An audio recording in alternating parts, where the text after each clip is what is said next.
Falcon fans, and of course, good old Atlanta Falcon fans. You already know what it is. You already know what to do, man. One time for the fan. We're back talking Falcons football in a Falcon way.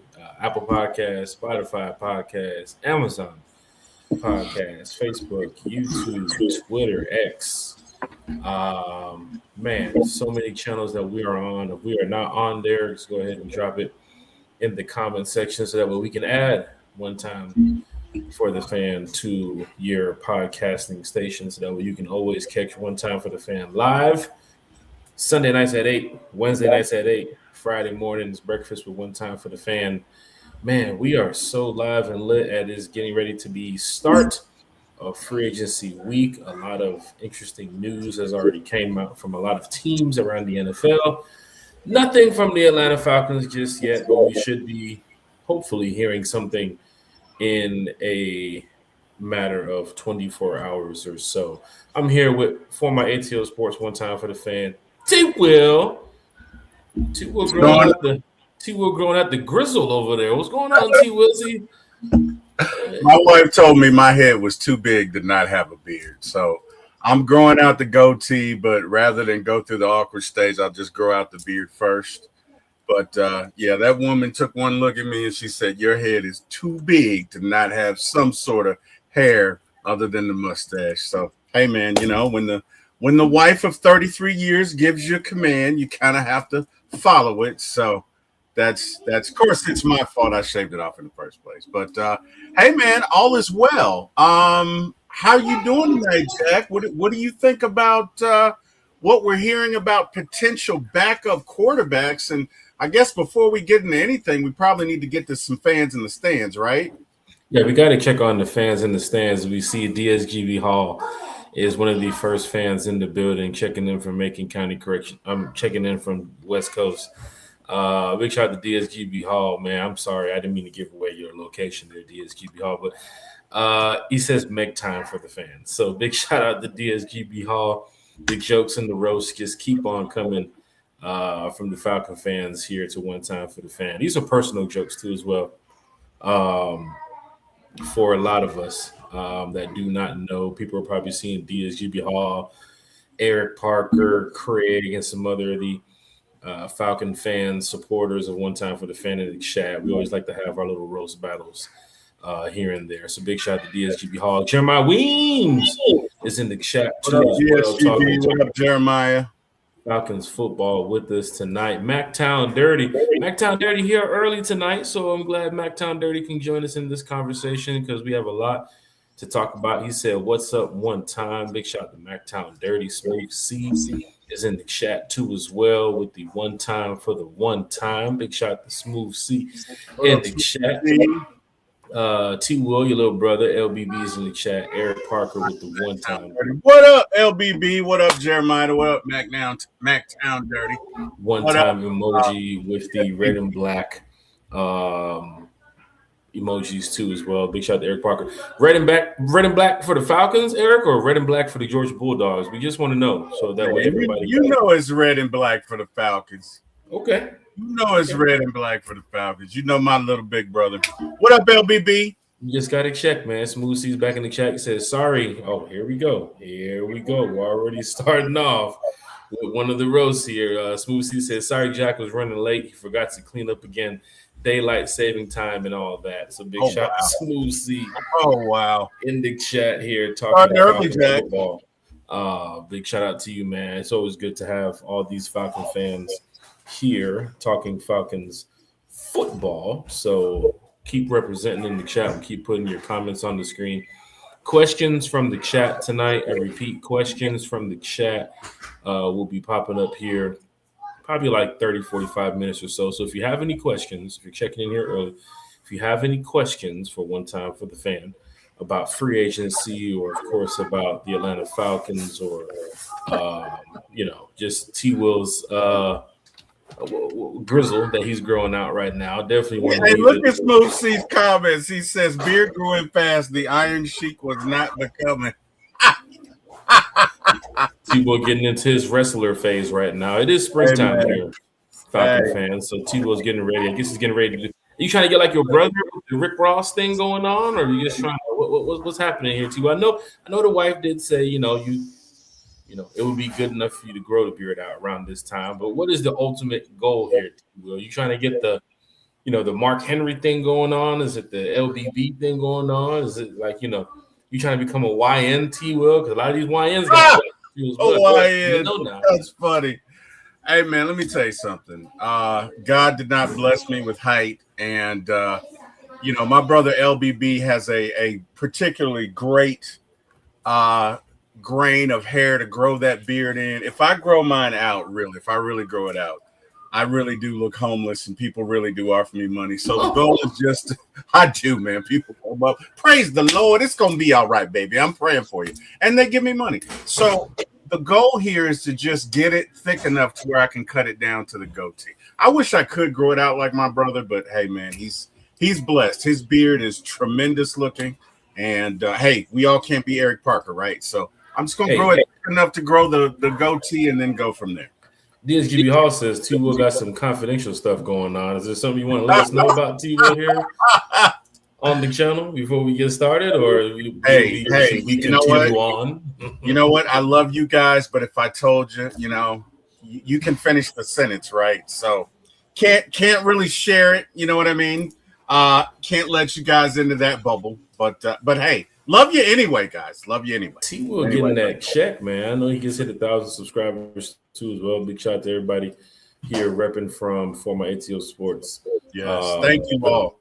T-Will, let me know now if we have to, pause the stream or we have to, ban somebody or, just keep me posted now, T-Will. I'm here with you, my brother. What you sipping on over there, T-Will? Sunday night. What you got over there in the cup? We are all family here, sir. So we don't have to ban anybody. Well, if you want to know the truth, a little bit of cranberry juice and a little bit of Sprite, and that's all I'm gonna admit to. That's all I'm gonna admit to. That's it. Cranberry juice and Sprite, nothing else. Yep, that's the story. That's what we're going with. Yep, that's what's in your cup, Jack. Okay. I know Friday you were feeling. Shout out. I know Friday you were feeling especially good. You were brimming with confidence on Friday. Is the same contents in your cup? Is that it? Is that what it is? I'm sipping on the Arizona here tonight. So it is the same. I don't. Okay. Oh, look out, guys! I don't have any Tito's for those asking. I know some people were pretty interested to hear what Jack Spade had to say the other day. I was on one the other day. As the YNs would say, I was on one, as the YNs would say. Was on one the other day. Content creator. It's like, I want to take on the world. I can beat everybody and everything. That's what Jack was on. I could beat everybody and everything, damn it. You could have been like, Jack, I want to take you on a tiddly. I'll beat you in that too. We got to prepare for this content creator Olympics, and apparently, weightlifting has been added to it too as well. Big Little Country called me out in a personal chat. Big shout out to Big Little Country, man, and Eric Parker as well. Like, yeah, man, we want to see you do. Want to see you do 225, man, 225 pounds on the bench, man. I said 10 reps. I said I was required. Wait a minute. School, so wait a minute. Are you telling me you can throw up 225 right now? T-Will, if I had the bench and the bar right here, right now with the weights, I would throw up 265 10 times right here. Let me tell you something, man. If the Falcons want to sign that boy, I know Caden Ellis might not be here, hearing that he might get 3 years, $36 million. I got mad love for you, brother. You know I do, and I respect you. But in honor of what you just said, hey,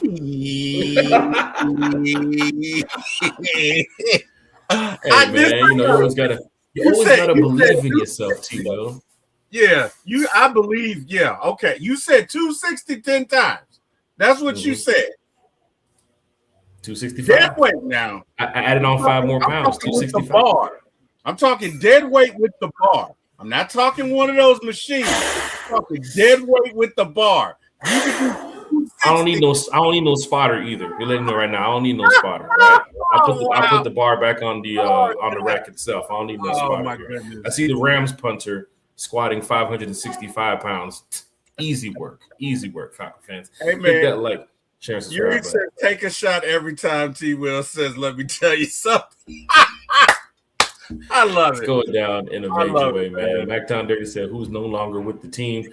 Coming up this week, T. Will. Let me see if I'm on along the right side of the tracks here. Kirk Cousins will be no longer here with the team. That's correct. Darnell Mooney will be no longer here with the team. That's correct. Kadero Hodge will be no longer here with the team. A couple other names I think we're waiting on finding out what they want to do. Did I miss anybody, T. Will? Is that the three names that we've heard so far? Affirmative, ghostwriter. You are correct.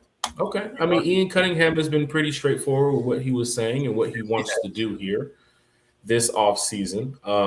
And just those three names alone, Falcon fans are kind of on the 50-50 side of Kadero Hodge. I think Kadero Hodge is a solid special teamer. It doesn't mean that Kadero Hodge might not be back here in Atlanta, but I think with the early news that he's going to be one of the names released, another team will possibly be picking up Kadero Hodge too as well. Darnell Mooney, who's recovering from his late season injury here at the Falcons. I'm sure he's going to be back to 100% in no time. Some teams are going to definitely want to use a Darnell Mooney in their offense. And then Kirk Cousins, who fans say is the thief in the night,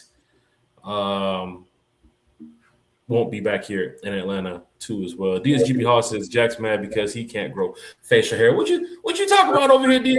I get started now. Hold on now. Hold on, DSGB Hall. Don't let me get started here.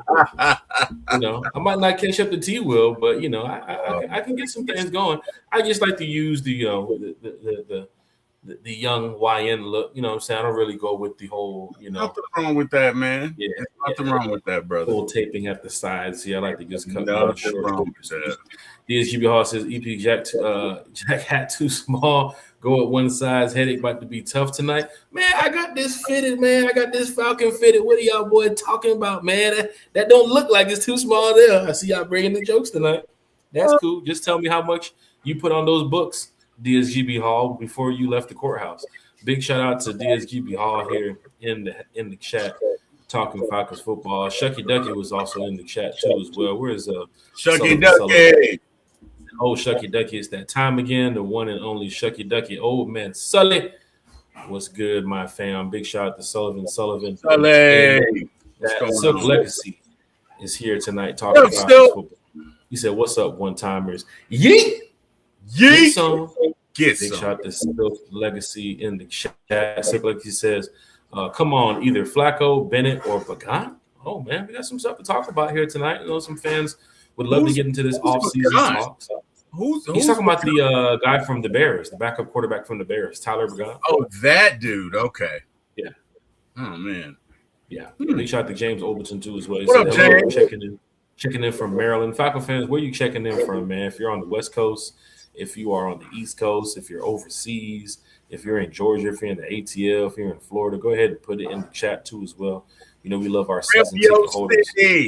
Rep your city, man. We love our season ticket holders too as well. Go ahead and rep what section you are this season. I know DSGB Hall just got his season tickets in the same section as his good friend too as well, who is no longer in that section, but for some strange reason, DSGB Hall ended up in that same section. So we must investigate that too as well. Dwayne Ruffin checking in from the West Coast. What up, Deke? One time for the one time. Let's get it. Big shout out to Dwayne Ruffin. Don't forget, questions from the chat is going to happen at the end of the podcast. Questions from the chat. It's going to be. What do you think about Diggs to the Falcons, chat? No.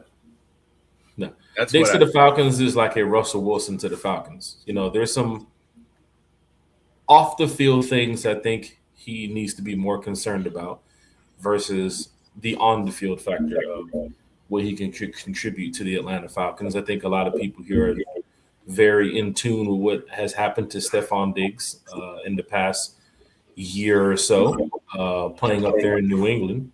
Not saying he's not a decent receiver, but there are some things, of course, off the field that can keep you away from sitting in the office with Arthur Blank. Big shout out to Yuri.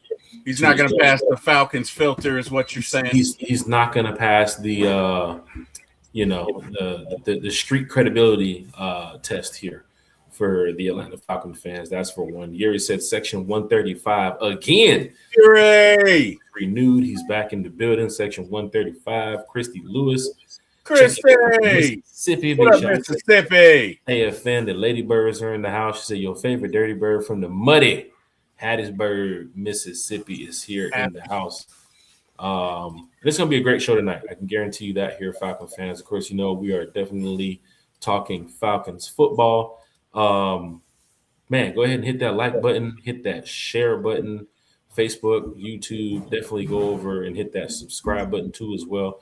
I believe we're like 1 or 2 away from like 1,200 subscribers. So Falcon fans, if you want to go ahead and hit that button there, we can definitely boost this algorithm. Of course, the like button too as well. You want to hit that like button. Facebook, if you want to send the stars or super chats, whatever you want to do, you know, we always support it here on One Time for the Fan. Big shout out to Cass. Cass said ATL Section 101. What up, Cass? Let's see, Section 101. That's over there. That's close to Eric's That's section. Eric's section. That's Eric's section. That's over there near the end zone, if I'm not mistaken. Over there. So, that's Eric's section. Yeah, big shout out to Cass in the building. Big shout out to all the Falcon fans in the building. Once again, rep your section, rep your city, where you checking in from. T-Will, man, we're going to check in with the fans in the stands in just a minute here. That was a great way to open up the show. I'm trying to see, where could we start? I think we know where we can start. Let's start with the backup QB situation, man. Everybody's talking about Flacco. Yeah, Flacco. 116 in the building, DSGB Hall. 116 is over to the left by the Falcons tunnel where they're getting ready to run out from too as well. Big shout out to DSGB Hall. Yep. I know he's in the same section as his girl. Are you in the same seats too as well, DSGB Hall? Was the rep able to give you were those seats taken, DSGB Hall? Just let us know here in the chat. Eric says Section 101. Eric, you have a section What's right going here. on? Cass. I don't know if you know Cass, Eric, or Cass if you know Eric, but he's usually the fan that doesn't sit down on third downs. He gets up, he gets loud. He's proud to be a fan of the Atlanta Falcons. So I'm sure a lot of people have seen Eric Parker in the stadium too as well.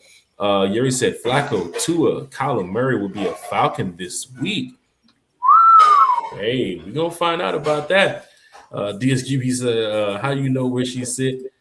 How did you know where she sits at, DSGB? Oh, that's what we want to know. It's random how you got into the same section. So we'll find that information out here shortly now. Hold on now. Let me get this banner up off of the screen. Let me pop up this share screen so fans can see what we're talking about here tonight. Falcon fans, I want to get your thoughts here. And I definitely want to hear what you have to say. So please put your comments in the chat so we can read them. T-Will, there was a lot of talk, of course, from Falcon fans about a guy who's very familiar with Kevin Stefanski. Mm-hmm. Who could possibly be the bridge quarterback here in Atlanta. And this is reported from Tom Pelissero, who is a credible NFL insider. This is not from Joey Buck or some guy that's out there in the middle of Key West or some guy named Johnny Blue in the middle of Wisconsin somewhere reporting on the Falcons. Johnny Blue and Joey Buck. What? Just saying. Tom Pelissero is a credible NFL reporter. That he is. He's reported a lot, just like Ian Rappaport, just like Adam Schefter, out here in the NFL world. This is what he is hearing right now as we are just hours away from free agency getting ready to begin. Veteran quarterback Joe Flacco, who will be a free agent Monday, which to me is about 4 hours away, wants an opportunity to at least compete for a starting job. But if he's a backup, sources say, here come them sources, T-Will. You know, everybody's sourced up. Everybody's sourced up. You got to be sourced up in this industry. Flacco would strongly consider a return to Cincinnati, where he filled in for Joe Burrow last fall and made his first Pro Bowl. Now, T-Will, I have to ask you, from what the sources are saying for a credible NFL insider like Tom Pelissero. And let's hit that share button too as well, Falcon fans. Let's bring all your Falcons friends, your buddies. If you're in any Falcons Facebook groups that one time's not a part of, go ahead and share it in there. Share it to your timeline. Man. Let's 2 away from 1,200. Let's get 12. Letlet's get 2 subs, man. Let's get 2 or 3 more subs here tonight. Hell, let's get 200 or 300 more subs here tonight. Let's run it up here. You right. Let's run the comments up. Let's run these likes up, man. Run it up. Don't know if any other content creators live. If you are live, big shout out to you all the content creators in the space. I know somebody just mentioned too as well. I see Mactown Dirty said everyone wants to win, but so many don't want to see Penix compete. Mactown Dirty's in the chat. I saw another comment. Chrissy Lewis says Jack is real cool tonight. You were all hyped up on that mellow yellow on Falcons Friday. Okay, Chrissy okay, we'll get to that. It was Jack versus the world. We'll get to that. I went over the running of versus the world. The running with the Bulls comment, I think, got some people riled up too as well. And of course, me challenging all the content creators to these content creator Olympics got some people riled up. But T-Will, man, let's get the fans riled up here in the chat. This report here about Joe Flacco. Fans, what do you guys think? T-Will, what do you think? Flacco wanting to compete for a starting job, if this is true, for fans that are saying we wanted him here as a backup, could this sway the factor of Joe Flacco coming to Atlanta to be a backup here for Michael Penix? Because if he wants to compete for a starting job, there are a couple teams that he possibly could compete with or compete for a starting job. And I don't know if it might be Atlanta, just off what Tom Pelissero is saying from this report. T-Will, your thoughts, man. Let's get straight to it. Chat, your thought on Flacco's comments, or not Flacco's comments, but Tom Pelissero's comments about Flacco wanting to compete for a starting job. And if he decides to be a backup, he might want to go back to Cincinnati to back up Joe Burrow. And we do play the Bengals this year as well, ladies and gentlemen. So T-Will, let's get straight to it. What do you think, man? Here's what I think, Jack. I would love to be able to grow an afro. My gosh. Every year that I have a big afro, an afro that's so big I can't even fit it in my car. But the reality is, my hair won't grow. So how old is Joe again? Was in his 40s? How old is Joe? I think he's around like 57, 58. See, well, how old are you right? He's up there, right? Point is, hey, it's good work if you could get it. I don't know that anybody out there is willing to make him a starting quarterback. Now, I could be wrong, but I don't see it. So, hey, he can like to be a starting quarterback. I don't know that there are going to be any takers. I don't know that this moves the needle one way or another as far as Atlanta is concerned. I think if they want to reach out to him, they'll reach out to him. It's up to him as to what he wants to accept. But I think him being a starter, I just think that ship is sailed. Those are my thoughts. What are yours? Big shout out to everybody in the chat. See, Eric says, where's Carrie? I believe Carrie might be joining us here tonight. She could be a little bit busy. Carrie always taking care of a lot of stuff for the family. Big shout out to Miss Carrie. Big shout out to Bodie too as well. Carrie. She did retweet the show not too long ago. She's probably in the chat too as well. So you never know. Tag her, see if we can get her in here for tonight. But then again, we would love Carrie to be here for tonight. I know, like I said, Carrie is a very busy individual. Of course, with school being tomorrow, she's probably taking care of the young one too as well. Going to this going to this Joe Flacco situation. T-Will, you got a guy here in 2025 put up 2,400 yards, 15 touchdowns, 10 interceptions with a 41 QBR. Let's think of the teams that Flacco can possibly have a starting competition, a quarterback competition battle to possibly be the starting quarterback. Okay, let's look who needs a quarterback, right? the Miami Dolphins. Could Flacco compete? Could he compete for a starting position down there in Miami? Right now, they do not have a QB. Of course, Tua is probably going to be released in a matter of hours. Who knows if they keep him? But there were possible rumor scenarios of them going after Malik Willis, knowing that their head coach and their GM came from the Packers that knows Malik Willis. Malik Willis, I think, is one of the hottest quarterbacks on the market this offseason. Could Flacco go down there and compete against a Malik Willis or Quentin Ewert for the starting position in Miami? It's possible. I don't want to rule out, his condition of where he can play now in his career, but maybe the Dolphins. Let's go to another team, the New York Jets. T. Will. The Jets don't have a quarterback right now, and there are a lot of quarterbacks on the market. Of course, Kyler Murray is going to be hitting the market. I believe Tua, like I just mentioned, should be hitting the market too as well. Kirk Cousins is going to be on the market. Malik Willis is on the market. Geno Smith is now getting ready to be set on the market. What other quarterbacks are we missing here, T? Well, Jimmy Garoppolo. Who else? I mean, I don't know if the trade for Matt Jones might not work out, right? But could the Jets be an opportunity for him to compete? I know he might want to go to a team that has, some ties to winning. The Jets don't seem like a team that's going to be, favored to win that division, especially with the Patriots making it to the Super Bowl and the Buffalo Bills being so strong as they are. Dolphins doing a lot of rebuilding over there. Could Joe Flacco fit in New York to try to compete for the starting job? No disrespect to the Jets, but I think anybody would. I mean, look at Baker's. I shouldn't say that. They are starting over. That's right. And as such, they don't have. It would seem to me they wouldn't have room to be choicy.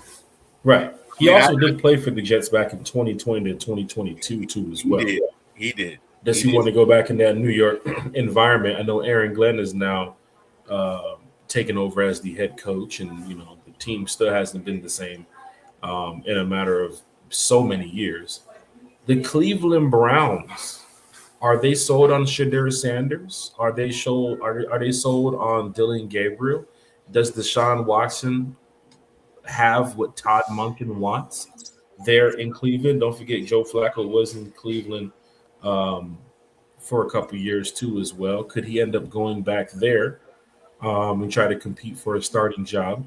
The Las Vegas Raiders, I'm sure they're going to select Fernando Mendoza with that number 1 pick. Can he have an opportunity to battle in competition over there?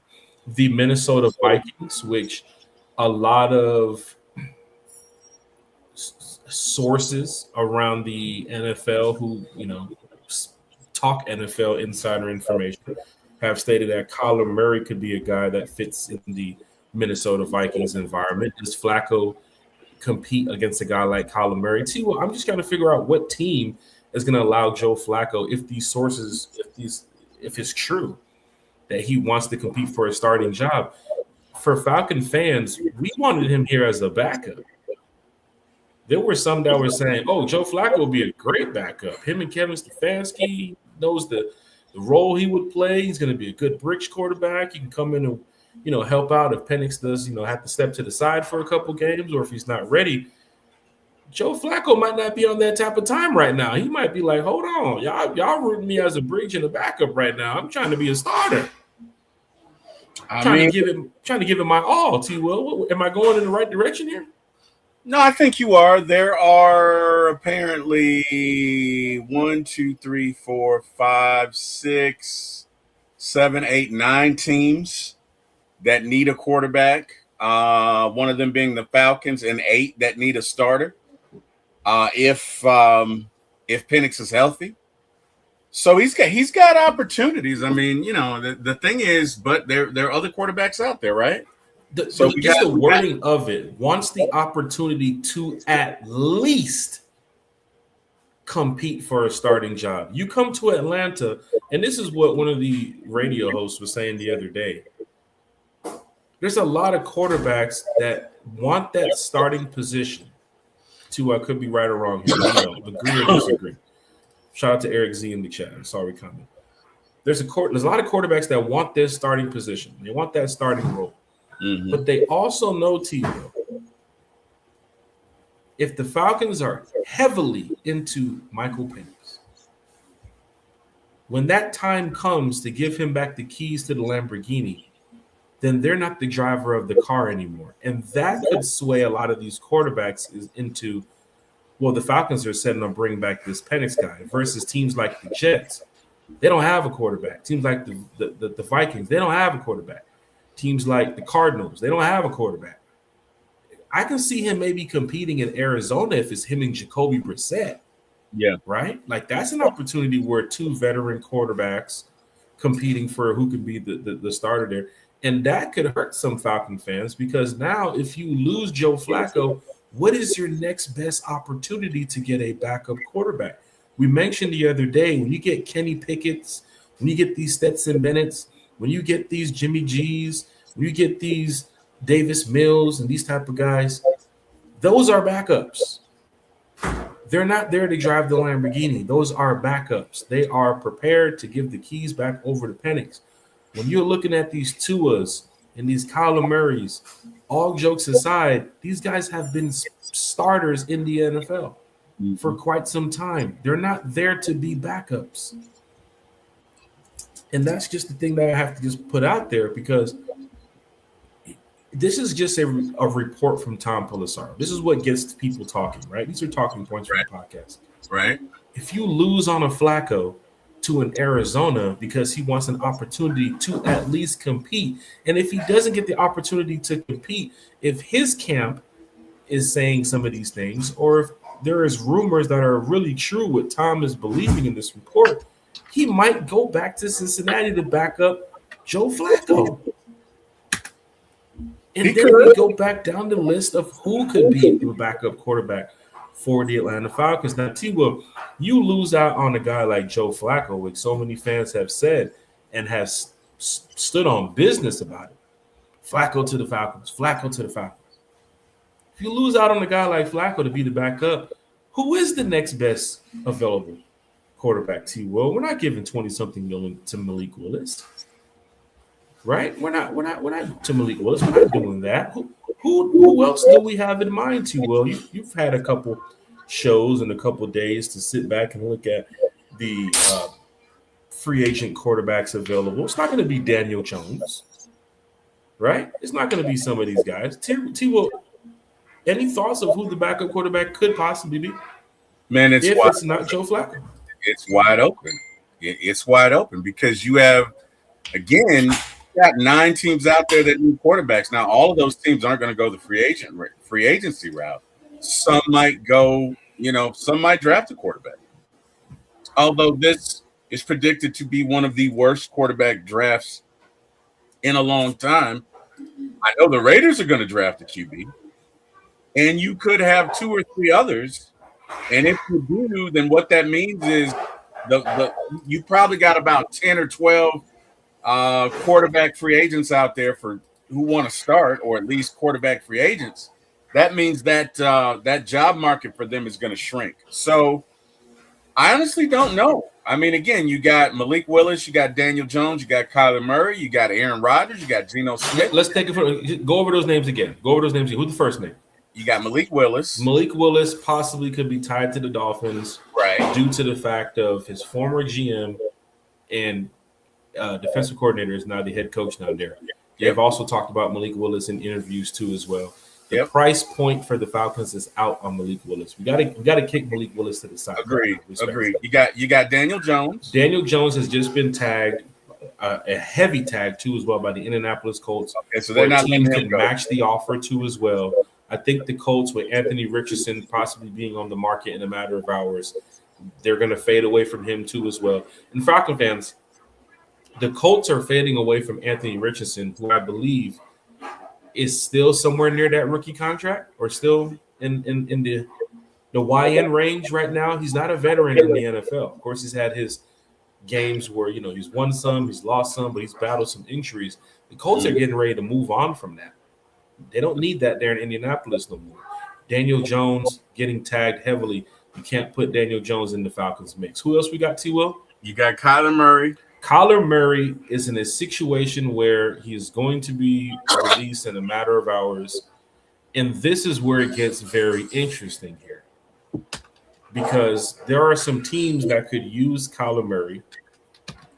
And I know some fans are saying, well, he's been injured. He's only played, 17, or he's only played like 17 games in the past 3 seasons or something like that. But Kyler Murray, when healthy, has put up some numbers. He's also going into the veteran minimum range where you won't be paying a shit ton of money for Kyler Murray. So the first 2 quarterbacks we wrote off, but the third one, Kyler Murray, we might have to just put to the right here and just say, let's hold up a second here. Let's keep Kyler Murray in that pool of the Falcons can get him. It is possible. Mm-hmm. I know some fans might not like it. We're not going over they will get it. Yeah, Falcon fan, they're going to sign him tomorrow. We didn't say that. They can get him. Who else we have, T-Will? You got Tyrod Taylor. Tyrod Taylor is a backup. Yes, he started for the Jets last year for a lot of he beat us. He did beat us. Yeah, he beat us. Is that somebody that Falcon fans would love to have here in Atlanta? Some would say no. Tyrod Taylor, I'm not too heavy on Tyrod Taylor right now when it comes to him being the backup quarterback here in Atlanta. But then again, I'm a fan. Who knows what the Falcons want? Of course, Tyrod, 779 yards, 5 TDs, 5 interceptions last year. And I believe, if I'm not mistaken, he played – how many games he played last year? He played 6 games last year. 779 yards, 5 TDs, and 5 interceptions. Let me ask you a question. What talent did he have around him last year? Didn't have much talent. Okay. Of course, he's also a mobile quarterback. But when we saw him playing us in that rain game up in New York, we gave the game away to the Jets. Let's not say Tyrod Taylor's like the next coming of Tom Brady. I'm not saying that. I'm saying he's a game manager. He's not a threat to Penix. If you sign him, I just don't think if Penix goes down, he's not a. Then again, different quarterbacks, different circumstances. Bro, and again, you got some offensive coordinators with some experience. You got some dudes that are coaches, right? You got a dude that's our offensive line coach. So we can adjust. I'm looking at quarterbacks who not only can come in here and win, but who wouldn't be a threat. I'm okay with Tyrod. Now, he's not everybody's cup of tea, and I respect that, but I don't think Tyrod would be bad because A, he's not a threat to Penix. And you don't have 2 separate voices in the locker room, right? Because if Penix has to be out for 3 or 4 games or 5 or 6, you don't want to bring somebody in here that's such an alpha that it's going to be an issue when he tries to come back. T-Will, 2011 with the Ravens through 2014, 2015 through 2017 with the Buffalo Bills, 2018 with the Browns, 2019 through 2020 with the Chargers, 2021 with the Texans, 2022 and 2023 with the Giants, 2024 and 2025 with the Jets. This is a backup. We get it. Yeah. He's not going to be expensive. Can the Falcons go after a guy like Tyrod? Some fans would say if the Falcons go get Tyrod, then yes, Penix should be ready week 1. Fans are not expecting to go buy Tyrod Taylor jerseys, and that's running off the marketplace right now. You can't get them anywhere but the sports academy. It's not happening. But yes, he is a backup. For this conversation, let's put Tyrod to the right with Kyler Murray. You can get Tyrod. It's very much so possible. You ready for the next one? I'm ready for the next one, T-Bo. Who we got? Got Aaron Rodgers. Aaron Rodgers is an ultimate no. It is an ultimate no. I think Aaron is still sick about that Packers game back in 2016 Oh, come man. here to the Dome. The Red Hot wow. Packers. Oh, wow. They tried to throw the Packer party at the Park Tavern, and the Falcon fans shut it down. It's not happening with It's Aaron not going to happen. Rodgers to Atlanta. And Aaron Rodgers, as you know, for his age, he's not sitting on the bench either. Let's be honest. He's not sitting on the bench. He has ties to Mike McCarthy, who's now the Steelers head coach. But Aaron Rodgers to Atlanta, the answer is no. Who else we got to? Okay. We got Geno Smith. Right now, we got 5 quarterbacks, I think you named, to the left for no's, and only 2 quarterbacks to the right for yeses. That's how bad this market is, right? This is tough. We got Geno Smith. Geno Smith is an interesting name because he has been a backup in this league for quite some time. Geno Smith has also been a starter in this league for quite some time. He's won some games. He's lost some games. He's also put up a lot of numbers, not only with Seattle and previous teams, but he's also put up a lot of numbers with the Raiders. Wasn't some of the best, but he's also played at a high level. Okay. Ready for the next one? Do you sign Geno? And that's a question for you, T. Will. Does signing Geno ultimately put him in a backup role, or does Geno still feel like, you know what? I can go to the Jets and start. I can go to the Dolphins and start. I can go to the Cardinals and start. Why do I want to play the backup role here to a guy that could possibly be back week 1, week 2, week 3, week 4? T-Will, does Geno Smith wow you in this situation of being a backup or more so a starter for what you've seen Geno do? So who did Geno play under when he had that success? That was Pete Carroll. Okay. Then I honestly, as a backup, I'm okay with it. As a starter, I don't know. I'm kind of in the woods. I don't know. 2022 Geno, 4,200 yards, 30 touchdowns, and 11 interceptions. Following year, 3,600 yards, 20 touchdowns, and 9 interceptions. Year after that, 4,300 yards, 21 touchdowns, and 15 interceptions. Years prior to that, Geno was a true solid backup. 5 touchdowns, 1 interception, couple yards here, couple attempts here, couple games played here. It really got kicking off for Geno 2022 with Seattle, 2023, 2024, and of course last year with the Raiders. Geno's last 4 years kind of shows me, even the look that he had with the Raiders, I don't know if he's ready to be a backup at this point. Again, knowing that he's put up almost in the past 4 years, he's put up almost close to 13,000 yards to you. Okay. In the past 4 years, he's put up almost close to 70 touchdowns. Okay. In the past 4 years. That's fair. That's fair. All right. So the next tier, I don't want to call them. Let's call these guys tier 2 and tier 3, and I'm gonna throw 3 at a time because we got a lot. You ready? Yeah. All right. We got Kenny Pickett, Jimmy G, and Trey Lance. Backup. Yeah. 3 backups that the Falcons can easily sign. They won't cost you a lot of money. There's no quarterback competition battle. When these guys come into play, it's because Penix has to sit out a play or two, has to sit out a game or so. Nobody is buying up Jimmy G jerseys right now in 2026. Nobody's running to the shelves to go grab their Kenny Pickett jersey. Nobody's sitting over there saying Trey Lance is going to be the next Michael Vick. It's not happening. Do they become backups here in Atlanta? Ultimately, yes. The time that they are assigned, the day that they're assigned, I think Falcon fans know. And here's the thing. It's all about the signing for the Falcons fans. If they go sign Kyler Murray tomorrow or later this week, there is something we do not know about Penix that the coaching staff knows. If they go sign a guy like Tua or even Geno, I think they get ready to start their season. Kenny Pickett, Jimmy G, Stetson Bennett, Tyrod Taylor, these guys know when camp starts in May and June, they're just there because they're waiting for Michael Penix to take over and drive that Lamborghini to the finish line. Kyler Murray is not taking snaps in May, in June, to get down to week 1 and say, "Oh, here you go, bro. It's your team."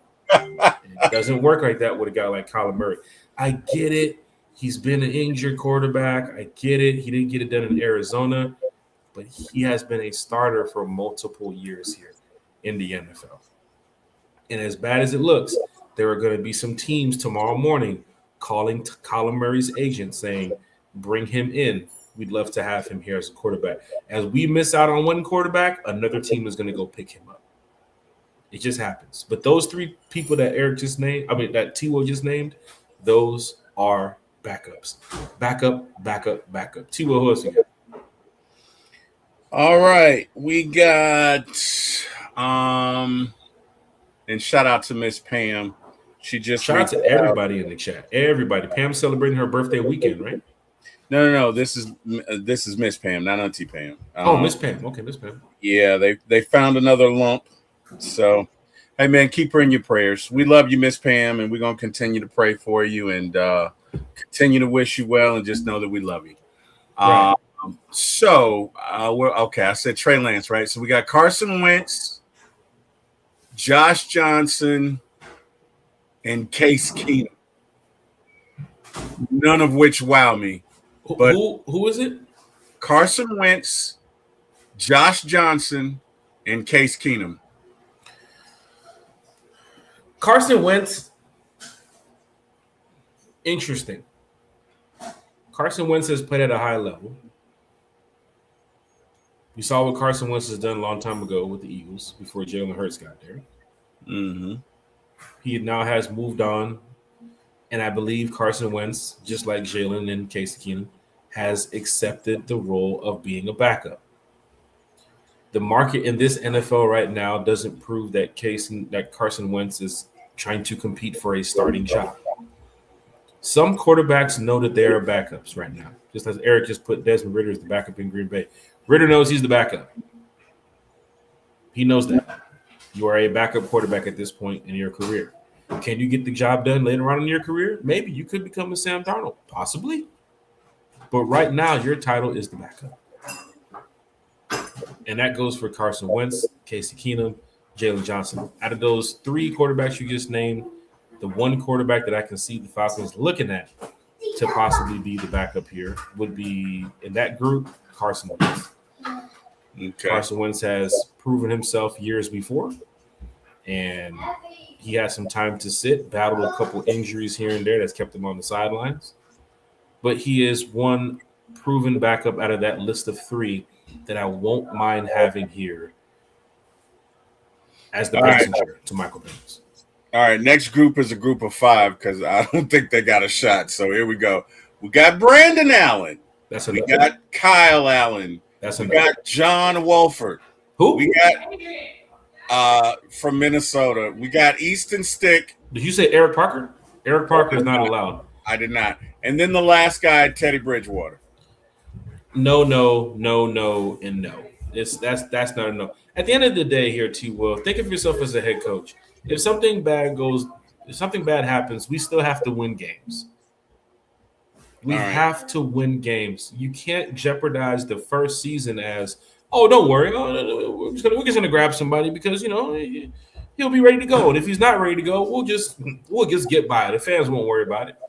Yeah. The fans will worry about it. This is not a team that just went to the Super Bowl. This is not a team that just came back from winning the division and went to the playoffs. This is 8-year drought. Fans ain't jeopardizing shit no more. We're not jeopardizing this no more. We have to win this division this year. I don't think fans understand how strong it is to win this division. Like how strong it is for a fan base. We have to, T-Will. Yeah. We cannot miss the playoffs again on this 9-year run. It is going to look very bad. We got rid of Terry. We got rid of Raheem. We brought in Matt Ryan. We brought in a whole new coaching staff. We brought in a whole new list of executives. Yeah. To do what? To just gamble the season away on Jeremiah Johnson and Kevin Bacon from Walmart? Kevin Bacon? Kevin Bacon. Kevin Bacon? That's the actor, right? Is this a dance-off? No. Is that what this is? Are we having a dance off right now? No, I'm just kidding. Bruh. I left 3 guys off. Okay. And when I read the names, you'll know why. Russell Wilson. Now you know. Now you know. I know. That's why I left them off. Russell Wilson and Stefon Diggs are both on the same flight to Atlanta, where they're like, "No, we ain't stopping here. We don't get off that flight." Marcus Mariota, for obvious reasons, and Zach Wilson. I left those 3 off intentionally. Zach Wilson coming out of college? Yeah. Man, Zach back in college was putting up numbers, bro. Zach wasn't a bad quarterback in college. The only problem is now he's not even a solid backup anymore. Right. He's just Zach Wilson taking pictures on the beach with his fiance. That's why I took him off the list. He's just not the guy that Falcon fans are going to say, okay, we got a backup now. Let's go. Let me tell you something, Falcon fans. Same for you, T-Will. You can agree or disagree. Hey, Yuri, take a shot. Jack just said, let me tell you something. Right. Hopefully it's Tito's. T-Will. If something happens with our number 1 quarterback and he's in the driver's seat, you not sitting over there like, oh, here comes Zach Wilson. We're going to be good. We're going to be all right. They don't wow you. They don't move the chains. And some fans might sit there and say, well, it's possible that he can do something here in Atlanta. I haven't seen it in other teams. I haven't seen it with other. Geno Smith is a guy you might want. Respectfully. Carson Wentz is a guy you might want. Respectfully. Kyler Murray is a guy you might want. Respectfully. We got to win, man. We have to win. How many do you have in your column how many do you have right now under viable candidates for backups from everybody that we just went over? I think it was like, I lost count, but I believe it was like 6. Okay. And then the rest was like, it's pretty bad because don't forget, T-Will, a lot of these teams in the NFL need some quarterbacks. Which is why the Falcons got to do some serious hunting tomorrow morning. Because the Jets are calling these teams. The Dolphins are calling these players. The Cardinals are calling these players. Even the Cleveland Browns are calling these players. Trey Lance doesn't move you, Falcon fans. He doesn't. Y'all, if you hear Trey Lance tomorrow, you know that what? Penix is ready week 1. Then you feel good. But please, God, Lord, don't have something happen to me. Because y'all gonna be sitting there like, oh, I see why he's on his 4th team now. Oh, man. I see why he didn't play in Dallas. Y'all know why. Let's be honest. It's the NFL, man. We've been fans for too long behind the scenes watching this shit. What about trade candidates, Jack? That's the problem with the trade candidates. The only trade candidate you can really go after is Jacoby Brissett and Matt Jones, which I have no problem with because they're backups and they can get the job done if needed. Needed if available. We got Mac Jones, like you said. Now, that's my number 1 trade candidate right there. If it's going to be Mac Jones, you know you have a solid backup who's been in the system that has won games that can actually win as many games as he won in San Francisco with this roster.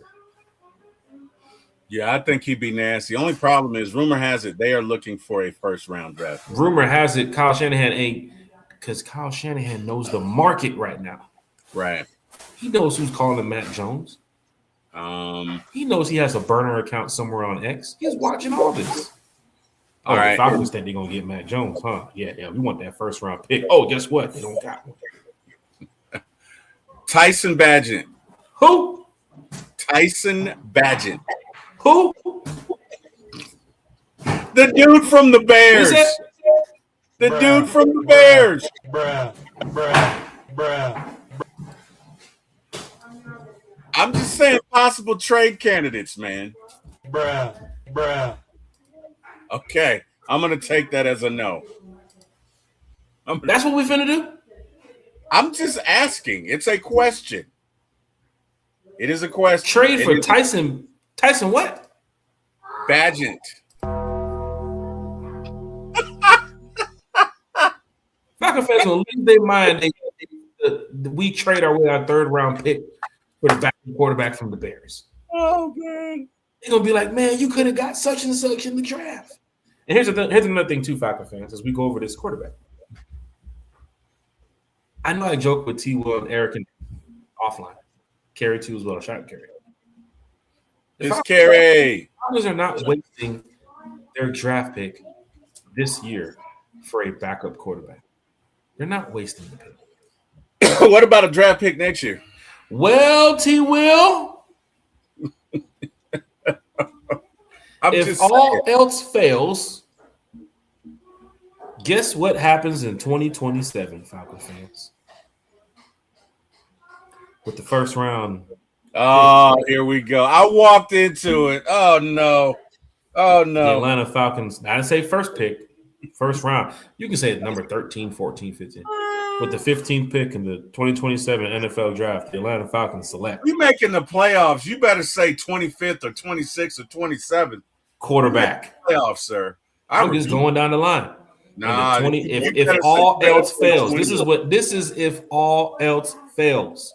Mm-hmm. With the 16th pick in the 2027 NFL draft, the Atlanta Falcons select quarterback. You know how many quarterbacks are coming out in 2027 that are worth the first round pick? It's supposed to be a really good draft. Oh my gosh. Yeah. Speaking of draft picks and quarterbacks, let's look at who's available this year. We got the only first round pick worth it is Fernando Mendoza. We got Drew Allar. Drew Allar? Is that from Penn State? Yeah. Not wasting a pick on Drew Allar. Okay. We got Carson Beck. Who? Carson Beck. Oh, former Georgia guy. Yeah. Go down. I'm good on that. Okay. Taylon Green from Arkansas. Bruh. I'm going to cut it right there. I'm going to quit. We're not wasting a pick this draft for a quarterback. Okay. Hey, man, I'm this draft, our trade picks does not scream go get a quarterback. We see the list of needs and wants for this team. One of them is not a quarterback through the draft. But with the such and such pick in the 2027 NFL draft, who wants to say mess the maker so bad? Atlanta Falcons select. I'm just gonna say, man, there's fans that can agree or disagree. If all else fails, they will be using their first round pick in 2027 for a quarterback. And what's his name going to be, Jack? I'm not going to get to that. Falcon fans, just hit that like, share, and subscribe button. Oh, boy. Okay. We're having a great time tonight, man. We got one more topic to talk about. Then we're going to get to some questions from the chat. Falcon fans, Smooth C, Eric Parker, Eric Z, LAJ. Shout out LAJ in the chat. Karina, King, Yuri. Everybody, man, get those questions ready. Ray Fitty, don't forget, man, get those questions ready.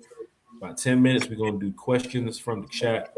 Bring your questions, man. Get your questions ready so we can answer them. We can take about 5 or 10 questions, man, just so we can run through it. We love to, invite everybody here to One Time for the Fan. We include everybody on the channel. It's always from the fan, for the fan when you're listening and watching One Time for the Fan. Let's see if we can get to something else here. Well, let's get to the free agency this week, man. Let's talk about it. Let's talk about it. Talk about it. Well, hey, first thing we need.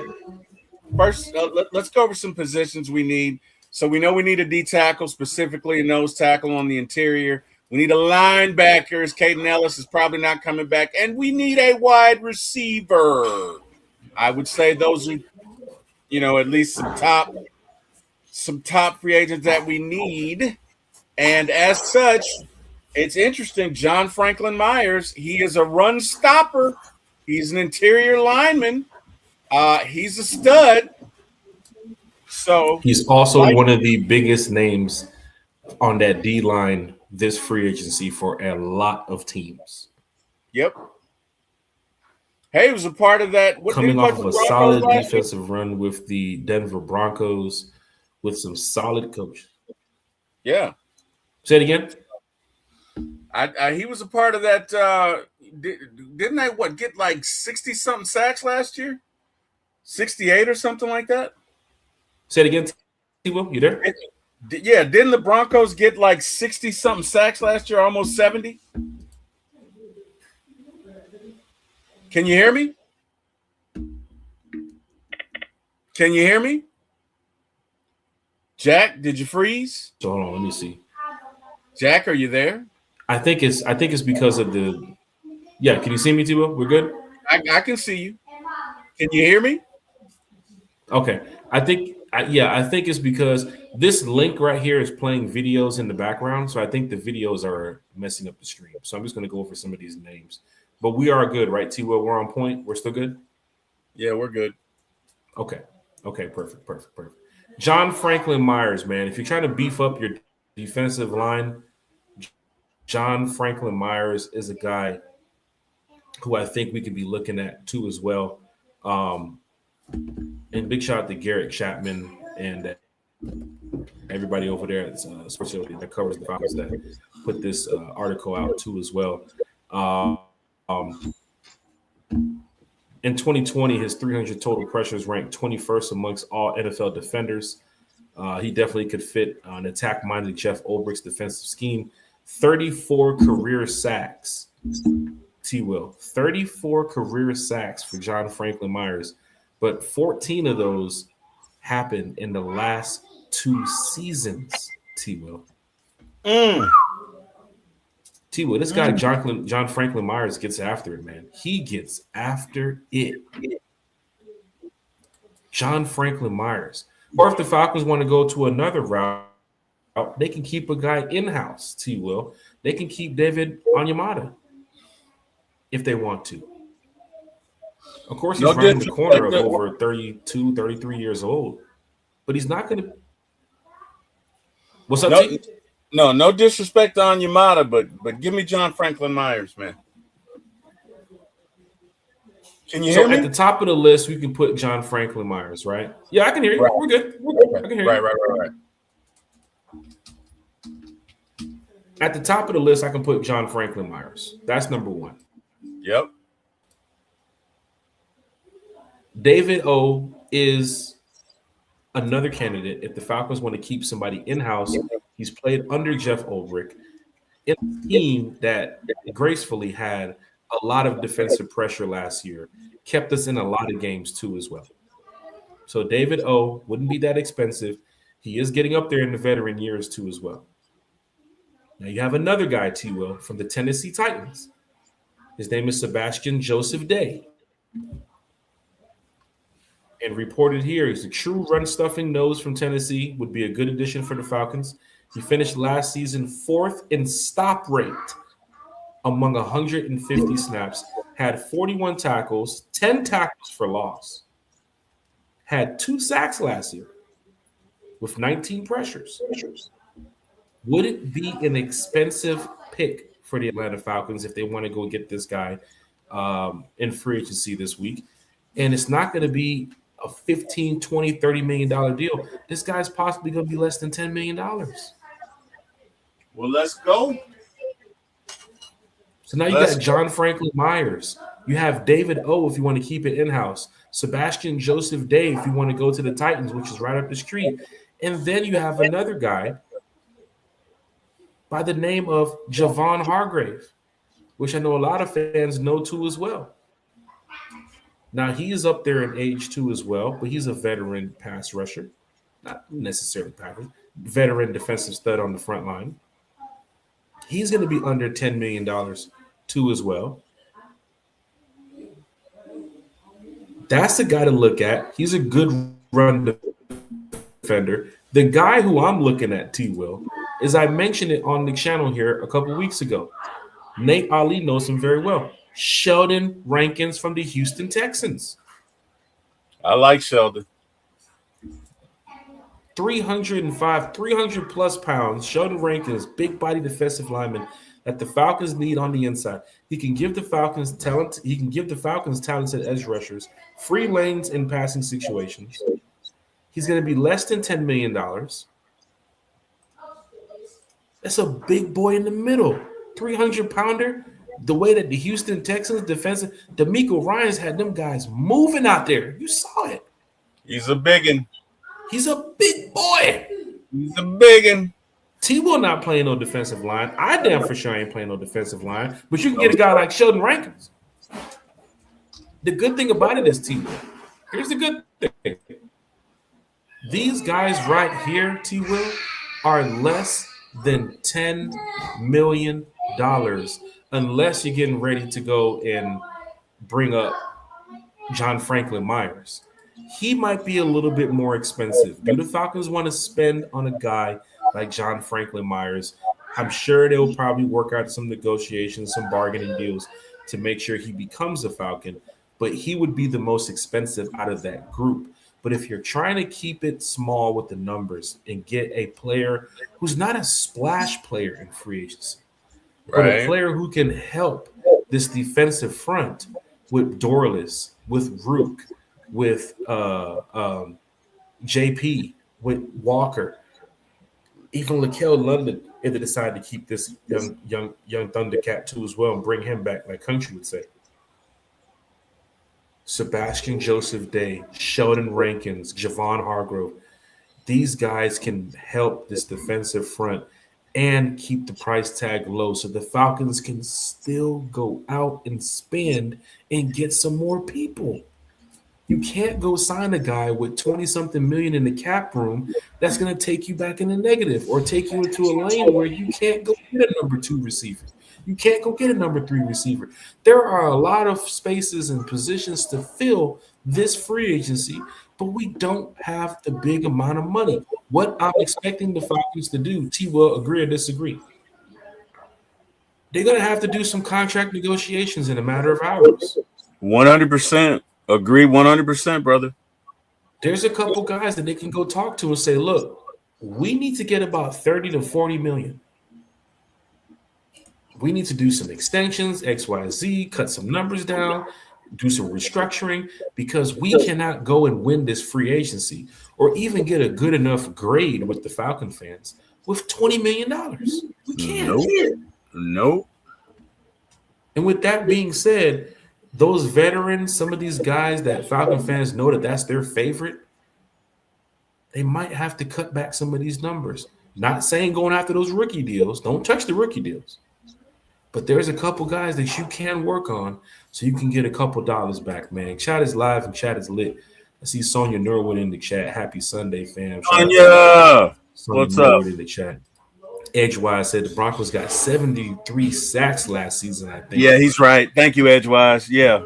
And that was my point, is that John Franklin Myers, man, he is a dude. So and look, at Ian said it's about the trenches, right? So if it's about the trenches, hey man, put your money where your promises are. Right. You know what I mean? So right. I don't know. So T Will, hearing him say the trenches, as much as he said that, T Will, do you expect the trenches to be attacked in the first couple hours of the free agency, or do you think they're going to go away from that and go sign, a couple of their role players and bring up some of their depth? Because John Franklin Myers is the guy.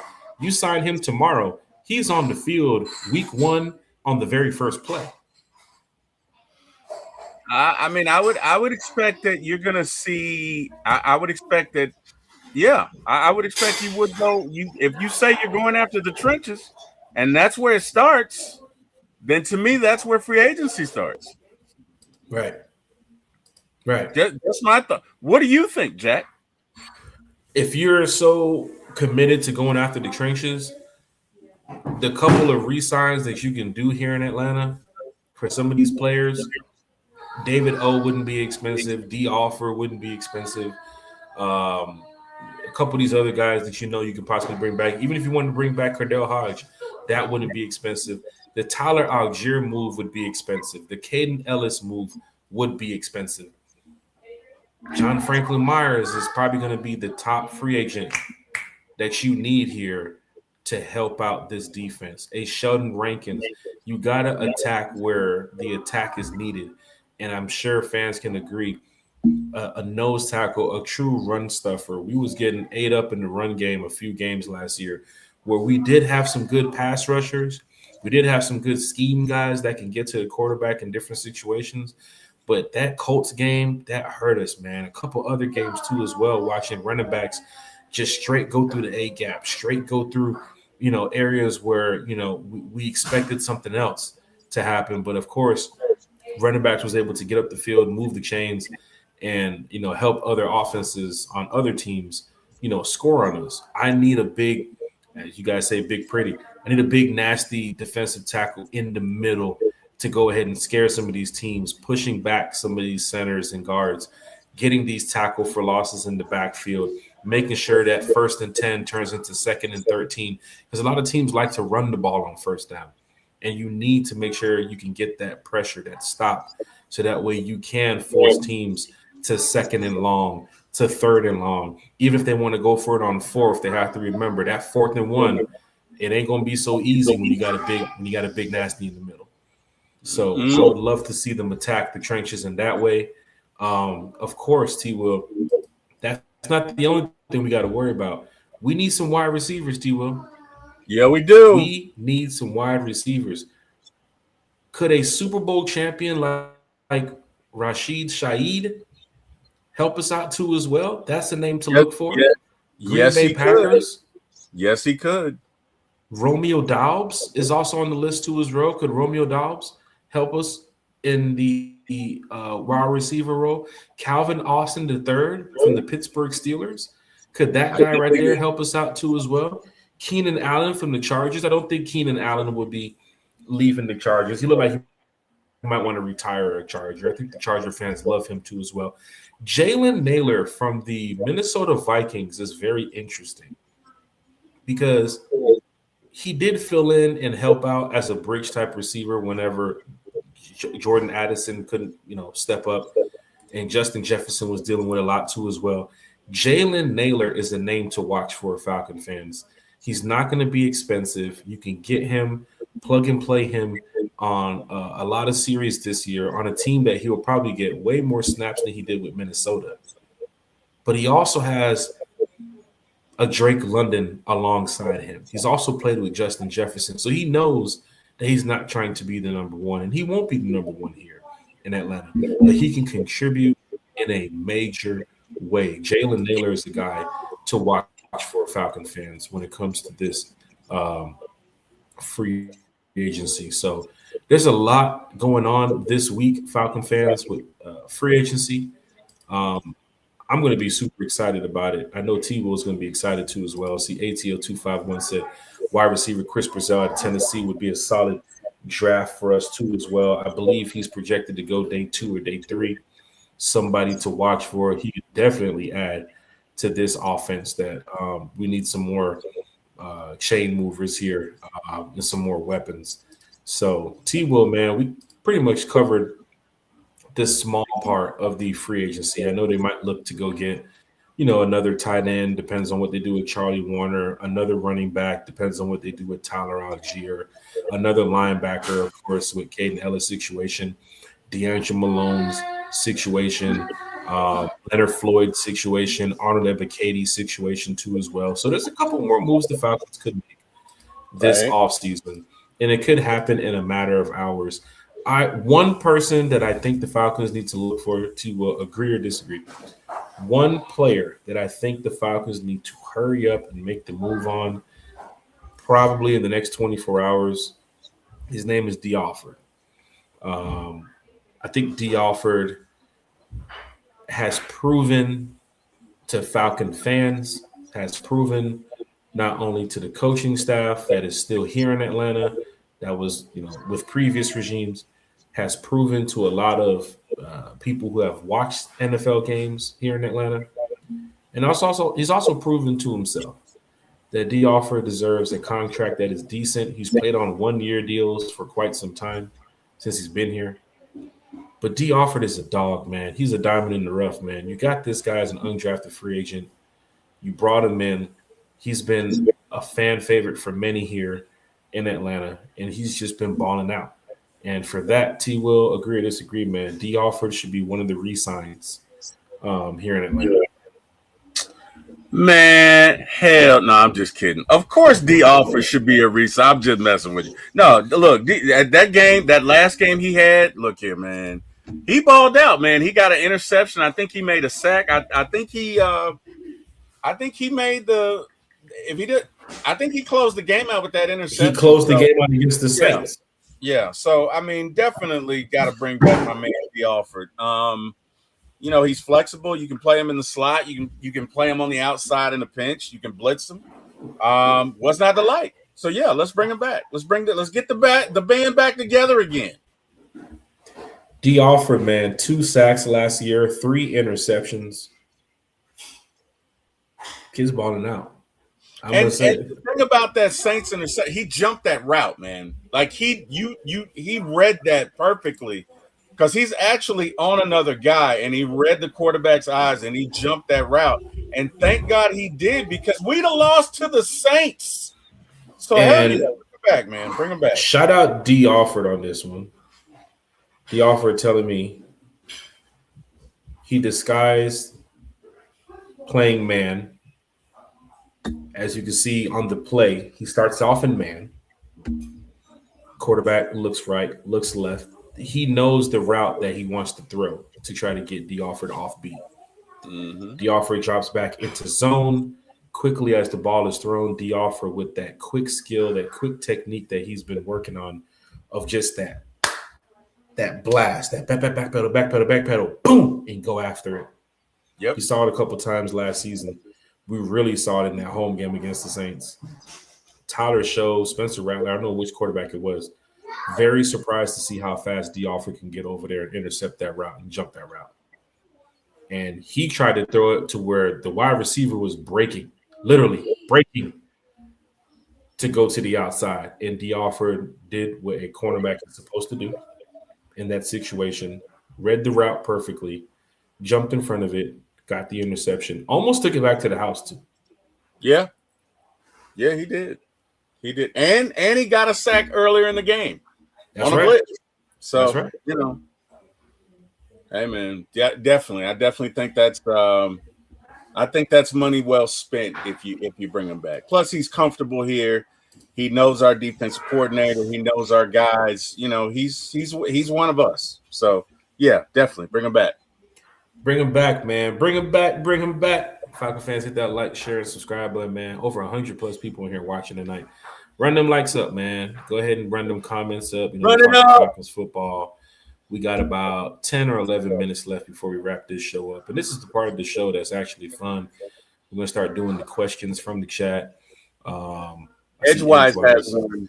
We're definitely getting ready to get the Edgewise too as well in just a second here. T-Will, man, free agency this week. What you got planned for this week, man? No for my ATL Sports. As people start getting their questions together, we're going to get to Edgewise first, but fans, get the questions ready. We want to do this questions from the chat segment. We'll take about 5 or 10 questions. In the past, people have put so many questions in the chat. We got to move around and get to, as many questions as we can, but we're not going to stay here for the next 2 to 3 hours answering questions because, it's Sunday night and people got stuff to do. But we do want to make sure that everybody here is included on One Time for the Fan. That's what we love to do. But T-Will, man, what you got going on this week with For My ATL Sports podcast? I know you guys have the Monday night show too as well. We'll be back on Wednesday. Also, For My ATL Movies, man, what you got going on?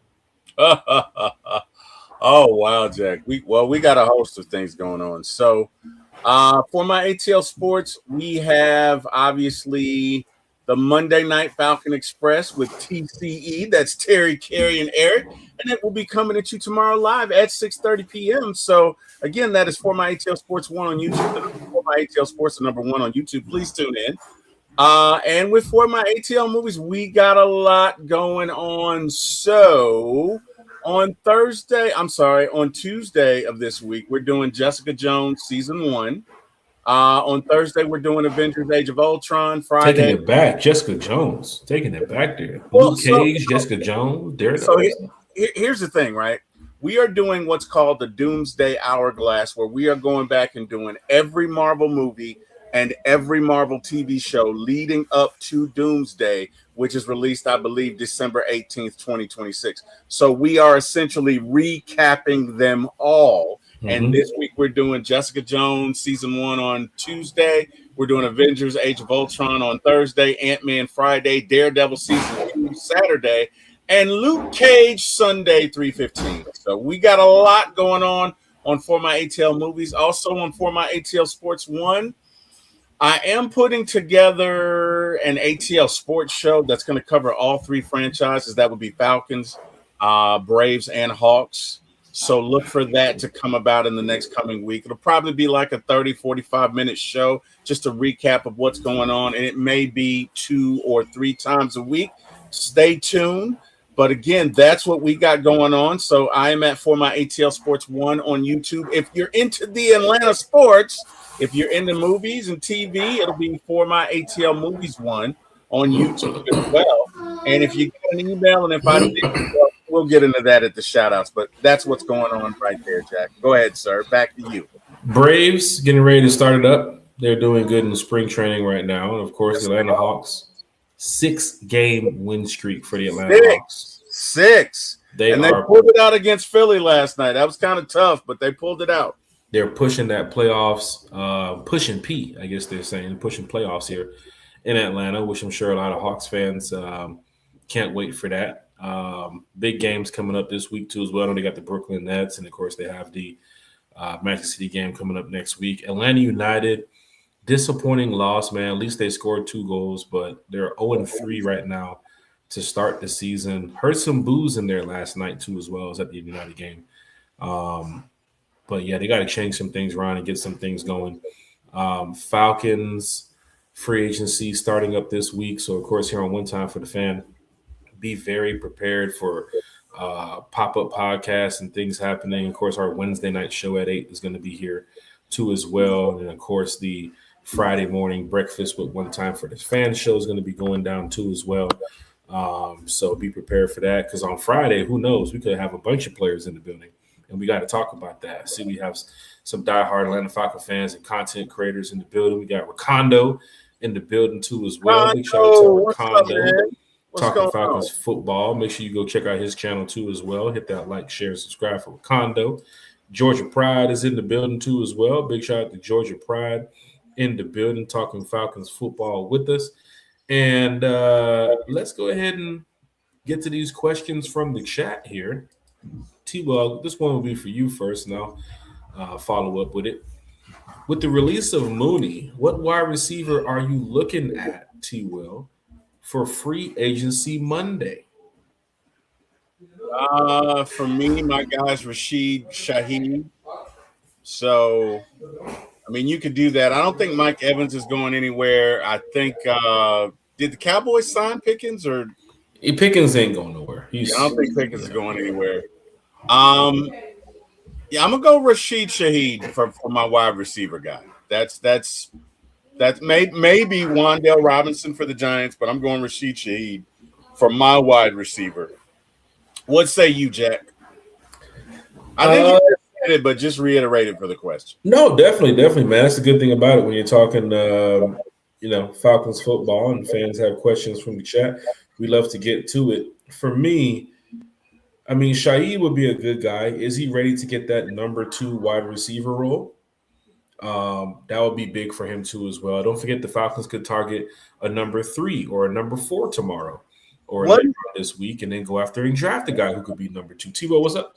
Wasn't Rashid already the number 2? I mean, you got Jackson Smith and Jigma or whatever out of Seattle. So I would say Rashid was the number 2 already with them. Yeah, matter of fact, you know what?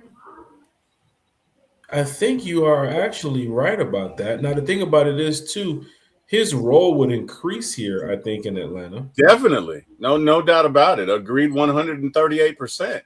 Definitely would increase. Let's see here. Let me go over here and check these receivers here. Jackson Smith, Rashid. I mean, Cooper Cup was also used a lot too as well in that offense. Not as much as I think Rashid was after that trade, but yeah, Shaheed is a name to watch for. I was going to say Tutu Atwell, but he's been working out with Lamar Jackson. It's possible that he could be heading over to Baltimore. You never know. A name that's interesting too as well, Curtis Samuel could be a name that the Falcons could possibly look for. All these receivers are not expensive. That's the good thing. You can get a wide receiver too that won't be expensive and won't break the bank. Where Curtis Samuel could be a guy to possibly look at. We mentioned Calvin Austin III too as well. Could be a guy to look at. Another guy that's not expensive, Jahan Dotson from the Philadelphia Eagles could be a guy to look at. Jalen Naylor. So one of these names could possibly be ending up in Atlanta. I would be surprised if they go get, somebody who doesn't fit that number 2 role. I'd rather the Falcons go sign a receiver this week so that way we know as fans who is playing alongside Drake. I don't want them to sign a guy that we say, okay, is he the 3? Is he the 4? Are they going to draft the guy? I'd rather them go and start to build back their roster and their depth chart in a way that we can kind of say, oh, he's definitely the number 2. Or they go sign a running back to say, oh, Tyler's out of here. He's definitely going to be the backup to Bijan. I don't want to be left wondering later on this week of what they're doing. The problem is you need more than one wide receiver.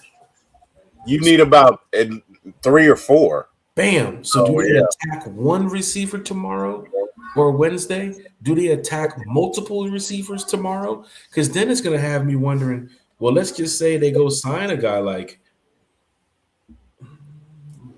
Jalen Naylor, and then they go sign a guy like Curtis Samuel. Or they go sign Shaheed, and then they go sign a Curtis Samuel. Now I'm wondering, well, who's going to be the 2 and who's going to be the 3? I mean, for the wide receiver market right now, you're not going to get some big splashy guy. I'm not expecting something flashy and splashy this week. I'm expecting them to go and build back their depth chart, go and build back their roster so they can get guys to help move the chains that are experienced in that field of being a number 2 or number 3. And then if it wraps up the week where we don't draft no more guys or we don't sign no more guys, well, then I'm looking for the draft in April. Yeah. Because you have Drake London. They'll probably sign 1 or 2 more this week. That's your 2. That's your 3. Maybe they elevate a Chris Blair, right? And you still have Casey Washington too as well. Maybe they look into those guys. Maybe they go after a Tompkins from last year or a Dylan Drummond from last year. Maybe David Stills. But don't leave the fans wondering. If you go draft Jonathan Mukalela from Buffalo, then it's like, I'm not draft. If you go sign Jonathan Mukalela from the Jets, then it's like, this guy's not the number 2. Where is he playing? Must be special teams. I don't want to be left wondering. I just don't want to be left wondering. Just bring me some people that can help move the chains, help this offense. And there's a couple names that I think could fit this role, and they are not expensive. That's the good thing. Now, if you want to go sign the Tyreek Hill, you're going to break the bank. Yeah, I don't think Falcons do that. I think, like you said, they'll probably get a number 2 and a number 3 guy, and they won't be expensive. Now, they may go out and spend some money on a lineman or 2. Right. Because if you again, first thing Ian said was, hey, we're going to attack the infrastructure. It's all about those lines. It's all about the interior. So I would imagine, they could sign. They really could sign a John Franklin Myers. If the Falcons are going to spend money, that's where I see them doing it. Either that or a linebacker. A surprising move, they go back and re-sign Darnell Mooney for a cheaper deal. For cheaper? Yes. I mean, they could. Would not be upset about it. They could. Well, I wouldn't be upset about it because, again, he was hurt last year. We've seen that he can play. And the question is, would he accept that? But I don't know. I wouldn't be mad at it. I wouldn't be mad at it at all. But you figure if you're going to spend money, it's going to be either at your D tackle, nose tackle, or linebacker position because you're really thin at linebacker. You're thin at wide receiver. You're thin at linebacker. Right.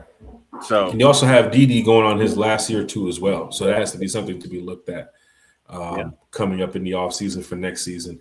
Questions from the chat. Go ahead, T-Will. And Drake, so that's why that's another reason I feel like you're not going to go out here and break the bank on wide receiver because you got to come back and sign Drake next year. Right. So, and you're still working on potentially signing Kyle. Mm-hmm. Right. So, T-Will, that's why T-Will has a podcast, man. I definitely got to go check out Former ATO Sports. Questions from the chat is live and lit, man. Jonathan Bell's in the chat said, I'm wondering, do you guys think we will extend or restructure any players so we can at least be somewhat spenders in free agency? Yes. T-Will, you agree? Hell yeah, I agree. That's the only way we're going to get some money. Right. You're going to have to do that. Yeah. Right. Definitely. There's a couple players. You can Jake Matthews some things. You might be able to AJ Terrell some things. You might be able to make a move on Drake London in a matter of time. You never know. I mean, Ian Cunningham has to pull these Terry Fontenot style moves where, you have to be good in that field of finances when it comes to dealing with these players, because you don't have some major contracts on the table. Now that Kirk Cousins is out the building, you don't have, certain guys to look at to say, oh, we got 10 guys we can go restructure. That's pretty tough looking at the Falcons players' contracts right now. There's about 3 or 4 that you can work on that you should be able to get around between 25 to 40, 45 million to add to what you got now. And that's if these guys are going to be able to do that on the respect level of these are friendly hometown discounts and restructure deals because we have to go win. And I think a couple of players that you're looking at, maybe a Chris Lindstrom, maybe a Caleb McGarry, maybe you're Jake Matthews, maybe you're AJ Terrell, but you're not going to Bijan asking him that. That ain't happening, right? And then Charlie Warner, I mean, that's a couple million right there. That's not too much. I mean, they made the move for Mooney and, of course, Cardell Hodge that might help out, but you have to get some more bread and you need to work on some things. And I think that happens. That's the cool thing about tonight. As we end this podcast in a couple of minutes, literally we can wake up to news in the morning that Falcons have restructured X, Y, and Z, right? The Falcons have signed the offer. The Falcons have signed or potentially getting ready to sign this guy and this guy. I'm waiting to hear those moves. Max Crosby's off to the Ravens. The Indianapolis Colts traded for Zaire Franklin, who's over in Green Bay now. Trent McDuffie, I believe, is heading over to a different team. And, of course, the Rams and the Chiefs, and everybody's making moves. And Falcon fans are sitting here wondering what's happening. Well, first, we need to go ahead and start getting some bread in the vault. So, T, are you there? I'm here. Okay. It's going down, man. Questions from the chat is live. We are lit. Smooth C said, when are you going to start doing draft sims, profiling prospects we will need? I'm still catching up on a lot of the drafts, combine notes and news, and following a lot of the college football reports. Spend a little bit of time over the weekend looking into that, but I'll put that at the top of my list for this week, so that way we can get out here and do some credible mock drafts. We just don't want to go out there and say, okay, we'll do a mock draft, or we'll pick this guy because somebody else did, or we'll pick this guy because he's top of the boards. You got to put these draft boards together the same way the Falcons will put their boards together, right? It's not just 10 players and then that's it. There's going to be hundreds of players the Falcons will be looking into, and of course, pro days are coming up, and players do one thing at the combine, then they go to the pro day, and it's even better, or they've done something at the combine that messed them up. But they go to the pro day and it's even better. So we'll definitely get into the draft news. Let's say, it's going to be a lot of free agency talk this week. So let's say at least for next week's Sunday show, we'll start worrying about the draft, because the draft is about a month away after next week Sunday. So it's going to be pretty interesting to see, how we tackle that here on One Time for the Fan. XY said, how would you feel about the Panthers possibly signing Arnold Ebiketie? Arnold Ebiketie, I remember that post he put up the other day, T-Will, when he put that's cap. You never know. With James Pierce Jr.'s situation, How many games is going to be out for? It's possible that maybe Arnold Ebiketie stays in Atlanta. If not, he could be possibly out the door. How would I feel about a former player going to a rival team? These players make moves based off, where they want to play, where they want to go, and who they want to be coached by. Of course, the money too as well is involved. Could the Panthers land on Arnold Ebiketie? Possibly. I can see that happening. But it's not Bijan going to the Saints, right? It's Arnold Ebiketie. He's played here for some years. We did draft him. But if it's time to move on, it's time to move on. Him going to a rival team, he just has to be ready to go up against, some of our offensive linemen when we're out there on the field twice a year. T. Will, what's up with this question right here? I mean, I don't know that I'd be too broken up about. I mean, look, I don't know that I'd be too broken up about it. Like, if we can keep him, that's great. But he's had 5 years to take the next steps, and not that he was. Look, he's been decent the past couple of years, but I don't know that he has that wow factor. Like, I don't know that he's going to get 10, 11, 12, 13 tracks. MJ, come here. I hear T. Will. Go ahead. I was just talking to somebody. I hear you. Oh, it's all good. It's all good. I don't know that he's going to be a guy that's going to get double-digit sacks. So, if we're trying to upgrade the line, if we're trying to do that, then he may be a casualty of war. Look, I wouldn't mind having him back, but if he has to go, you know what I mean? If he has to go, then he has to go. I mean, I don't want to say I'm indifferent, but I am a little ambiguous about it. If we keep him, fine. If not, then I'm okay. Questions from the chat is live and lit. Big shout out to all the fans who are putting their questions in the chat. We'll probably take a couple more before we wrap this up. D.A. Hunter's in the building. Edgewise, Smooth C, Jonathan Bell. Georgia Pride is in the building. Big shout out to Georgia Pride here. Talking Falcons football with us too as well. Fans, we got a rival here in the chat. Falcon fans. We got Buck Skull Gang in the house. Big shout out to Buck Skull Gang. Skull Gang, how you doing, man? Good to see you. Now, he is one of the rivals in the NFC South, but when Buck Skull Gang shows up, he talks Falcons football with us, right? He talks NFC South football with us, right? We've went on and talked things outside of football, and he's also commented too as well. He hasn't come in here and been disrespectful or anything. He's a good supporter of One Time for the Fan here on the show. So big shout out to Buck Skull Gang in the house. He asked a question here. Do you all want Trey Henderson? Not for $30 million. I'll tell you that. Look, well, no, I'm gonna be honest. Who wouldn't want him? Who wouldn't want him? Who wouldn't want that big fella? But I don't know that we have the resources to sign him. But do we want him? Hell yeah. Hell yeah. I'll take a Trey Henderson, but not for $30 million. Now, if he wants to come over here for a random vet minimum of 1.5, that'd be perfect. No, put it in. That's like asking who wants a Ferrari. If you're gonna give it to me for free, I'll take it. But that sticker price, I don't know that I can afford that. So it's a lot of money for Trey Henderson. Hendrickson. Is he a good player? Yes, he's a solid player. He's definitely shown what he can do since he's been with the Saints and when he left and went to the Bengals. Could we use a guy like him? Definitely can. Do we have the money for him? Probably not. Atlanta Falcons fans. Money. Yeah, when I tell you the boy got his own money, the boy got his own money. Hey, Atlanta Falcons pandemic, man. What's happening, T. Will? So all you see here is T. Will, Cowboy? That's all you see here? Pandemic. What up, Cowboy? What's going on? Pandemic, is that it's just T. Will? Is T. Will show? Matter of fact, what? Just talk to goddamn T. Will. Just talk to T. Will. Go ahead. Hey, man. Hey, Cowboy and I about the same age, man. We both 1970 babies. You know what it is.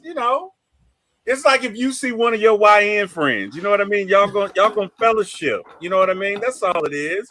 He sees you. That's just fellowship, bro. That's Pandemic, man. He's been on the podcast. We've also had a couple panels away from One Time for the Fan where we've all we gotta have him back on the podcast. Oh, definitely do. This is the off season to do it. This is the cool thing about it. We've had so many special guests this year on One Time for the Fans. So many first-time special guests this year that we'd have to bring some of these special guests back because they talk Falcons football in a Falcon way that people would respect, right?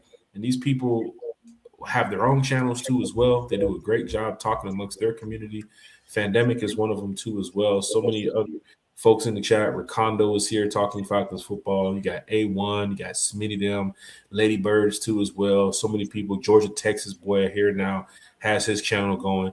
Eric Parker, who wasn't even in the content creator space, to where now he's doing shows with T Will every Monday nights too as well. He's jumping on panels talking Falcons football. Hopefully he's not wearing them flip-flops that he's going to race me in, because I tell you right now, he ain't going to do too well in that. But big shout out to everybody here in the chat talking Falcons football. Questions from the chat is live and lit. Pandemic said, what are your expectations on tomorrow? Are we aggressive or do we lay back and play the field? T-Will. Pandemic's in the chat. Pandemic. I'm going to say we're aggressive. I could be wrong. I don't know Ian's style, but I'm going to say you probably get at least one signing or one word of one signing tomorrow, at least one. Yeah, I'm going to say we at least jump out there for one. I don't know about multiple ones, but I'm going to say, yeah, we at least jump out there for one. What about you, Jack? What do you say? With the money that we have, I wouldn't say too aggressive. I say we just do watch the field too as well, because you have teams that are sitting on 80, 90, 100 million. But just like the draft, you have a list of players that you can go after. Players who, just like when you see Madden with the money that you guys might have, do they want to play in Atlanta? Is it a good fit for Atlanta? Have you spoke to their agents? Some of these people, I ain't gonna lie, Atlanta is not Arizona, right? Right. It's not Denver. You know what I'm saying? Like, some people really like Atlanta. Like, they really love it. They've had family here. They either played some type of basketball, football, some type of sport. They went to high school out here. You never know. These players could have some potential ties to not only the city, where it's like, oh, I see what y'all building out there. Let me come over there and help them boys out. And that's where you can go get a player. That's where you can look at the money and say, hey, how do we end up landing a guy like this with the salary cap that we have? Do the Falcons be real aggressive tomorrow? I would love to see them do some restructures, build back up some of that profile, build back up some of that money in the bank, so that way we can go back and attack again on Tuesday if we missed anybody, or attack on Wednesday if we couldn't get those restructures done Monday on Tuesday. But at least Falcons, if you're watching, if you're listening, at least Atlanta Falcons, give us a re-signing, right? Give us a contract negotiation. Give us something tomorrow, so we're not sitting here on Tuesday like, well, the Falcons they ain't do shit. They ain't do nothing. I don't want that. Give us something. Don't be too aggressive if you don't want to be. But I think with Ian Cunningham, get what you need. Don't overpay for it, but get what needs to get done. And right. I think we got guys like Matt Ryan in the building and Kevin Stefanski and these guys. Let's see them go after it proactively versus sitting back and Jonathan Franklin Myers goes away for a small deal, and the Falcons could have got in on it, but they didn't want to get on it. Sheldon Rankins gets signed over here, and then this guy gets signed, and this guy gets signed. It's like, what are we finna do? I don't want to see that, right? I don't want to see that. I'd rather them be somewhat aggressive in the market, but not actually going over there beating up people. Not like how the NWO did WWE when they showed up, taking over and all that type of stuff. They ain't got to be that aggressive. But yeah, I see Fandemic's comment in the chat. Don't be surprised tomorrow we not only restructure some contracts, but restructuring off the total look of the team. Big shout to Fandemic in the chat too as well. Eric Mack said, I believe we are looking for one specific player. It's possible we're looking for one specific player. If he's on the D-line or the linebacker room or the wide receiver room, hey, go after and get it. Hopefully it's the right guy to fit what we need. And that's the cool part about questions from the chat. You know, we include everybody here on One Time for the Fans. It's always about, you know, making sure everybody feels welcome here on the channel. And that's the good thing about One Time, man. You can bring your friends, you can bring your family. Of course, you know, we have a lot of player family that watches the podcast, a lot of players who watch the podcast. We keep it real. We respect the organization. and of course what they do. Because I don't play for the team, and T Will definitely don't play for the team. But you can find us out there, sidelines, home games, of course, away games, traveling with the team. Of course, training camp too as well, open to the public training camp. A lot of these public events that they have, some of this, Falcons be here or Afraid Falcon there, one time for the fan, or some supporters of ours has popped out too as well. We definitely love doing this because the fans love it, we love it, and we're going to continue doing this, man. So T Will, amazing show tonight, T Will. I don't know what else to say. I can go over Falcon and the stadium, but I'd rather spend this next hour watching some NBA. But T Will, man. We have some of the best fans in the business, man, and right. We love talking Falcons with you guys, and we are looking forward to talking Falcons, free agency, and draft picks all off season long. And I think I speak for myself and Jack Spade and 21 Carey and Bodie 3000 when I say, guys, we love you, and we can't wait to talk Falcons with you on Wednesday night. Well, and our scheduled show is Wednesday night. And our scheduled show is Friday morning for breakfast at one time for the fan. Right. But with this news happening this week, it's very possible that we could have some additional shows. Something breaks, something happens. Fans want to talk about it. They want to chat about it. A lot of times, you're not saying Falcons fans or Falcon content creators.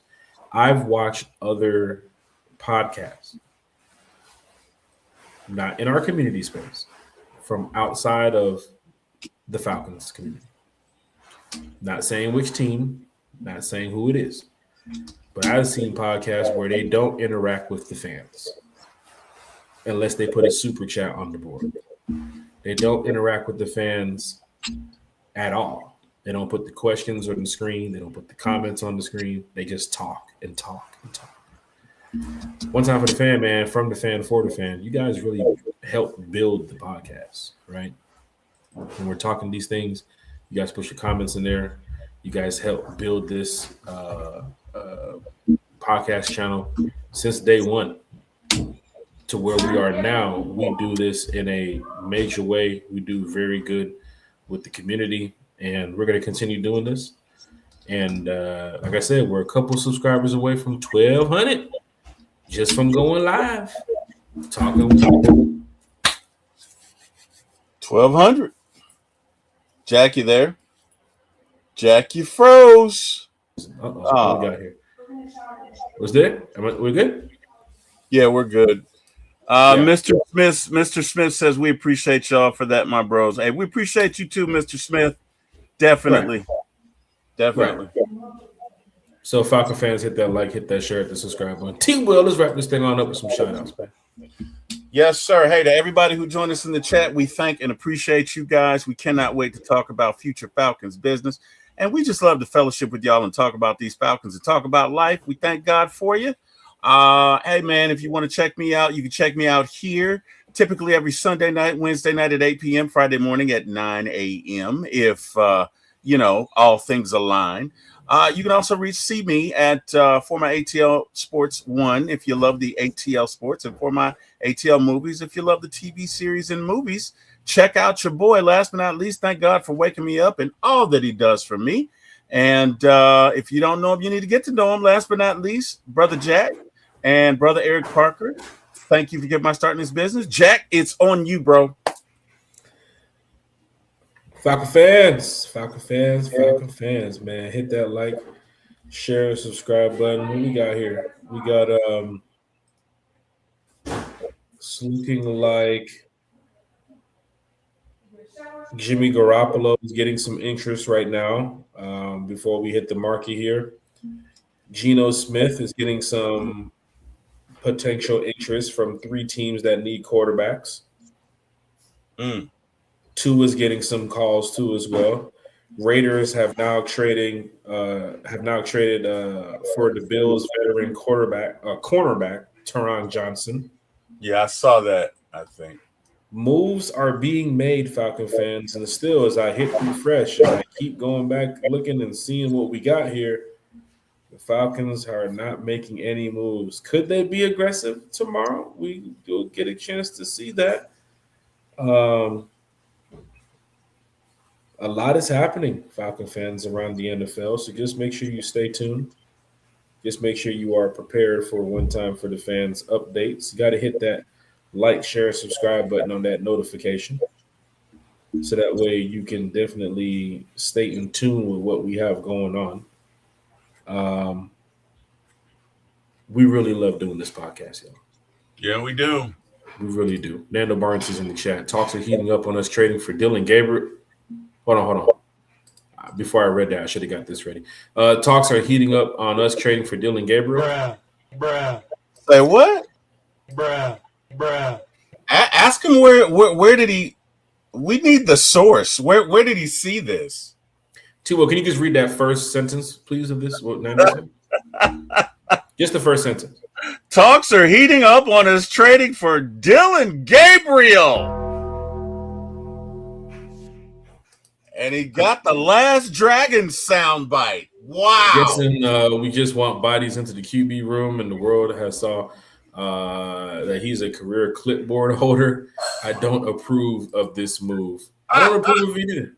Or this message. I don't approve of either.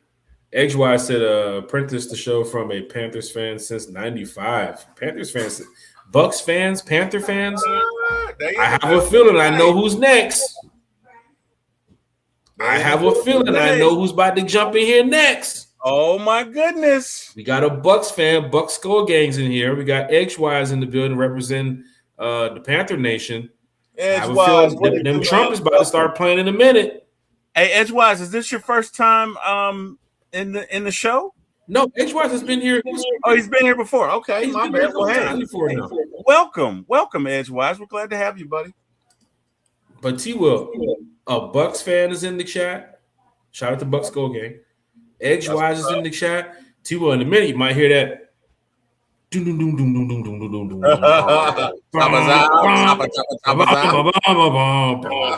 might hear it. Don't do it, Jack. Don't do it. Don't you say it. You might hear it. Don't you say it, dagnammit. We did a good job by branching out there and getting our podcast amongst the NFL community. But the one fan base that we haven't had in this chat are those damn king cake eaters. Haven't had them. Well, we've had Jordan in the chat. Jordan is a Saints. But we can't count Jordan, bro. We're talking about they jumping in here with the baby. What y'all talking about in here, water? Y'all boy here eating king cake, baby. That's what I'm talking man. about. Just because he does not speak in that dialect doesn't mean he's not a Saints fan. I'm just saying, bro. He talks more Falcons than he does Saints, bro. He talks more Falcons than I've seen Saints. Nah, he talks. I mean, look, he talks more NFL than I've seen him talk Saints. He talks Saints. He's more. You got to think of what so he's over Otagogie, which is a sports network. But he's a Saints fan, man. He and I go back and forth with each other off camera, so he's definitely. Pandemic said Dolph Jackson was in here. Saints fan, Dolph Jackson was in here. Let me go back and find out. Dolph Jackson's a Saints fan? I didn't know he was a Saints fan. What? Who knew?